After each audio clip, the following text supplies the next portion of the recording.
4 বছরও শেষ হয়নি ময়মনসিংহের শম্ভুগঞ্জ থেকে আম্বিকাগঞ্জ সড়কের নির্মাণ কাজ। এতে ভোগান্তি চরমে উঠেছে লাখো মানুষের। যদিও দ্রুত সড়ক নির্মাণের কথা জানান সংশ্লিষ্ট কর্মকর্তারা। ময়মনসিংহ থেকে মোজাম্মেল খোকনের তথ্যচিত্রে জানাচ্ছেন নাদিরা সুলতানা। চিত্রটি দেখলেই বোঝা যায় কতটা বেহাল অবস্থা ময়মনসিংহের শম্ভুগঞ্জ থেকে আম্বিকাগঞ্জ সড়কের।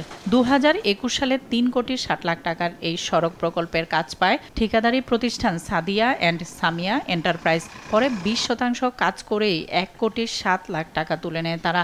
এরপর থেকে শুরু হয় টালবাহানা। শেষ পর্যন্ত ঠিকাদারের সঙ্গে চুক্তি বাতিল করে এলজিইডি।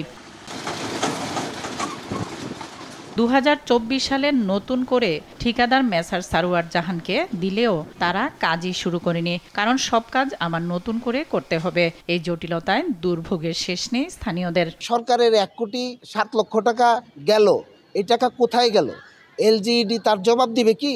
এই রাস্তাটা আজকে একবার গেলে একবার আইলে মেডিকেলে যাওয়ার লাগে, চিকিৎসা ডাক্তার কাছে ওষুধ কিনুন লাগে ব্যথার। দুর্ঘটনা প্রতিদিনই ঘটতেছে, অটোমেটিক উল্টে যাইতেছে। 30 থেকে 40 হাজার লোক এই দিক দিয়ে প্রতিদিন চলাচল করে, কিন্তু মানুষের বেহাল অবস্থা, চলাচল করতে পারতেছে না, খুবই কষ্ট।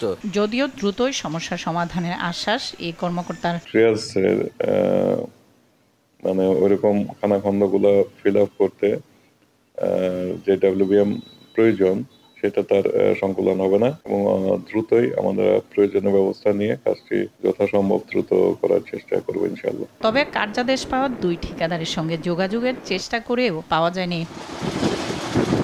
এই প্রকল্পে কার অবহেলা তা খতিয়ে দেখে দ্রুত জনগণের দুর্ভোগ লাঘবে ব্যবস্থা নেওয়া হোক, এমনটাই দাবি সচেতন মহলের। নাদিরা সুলতানা, RTV।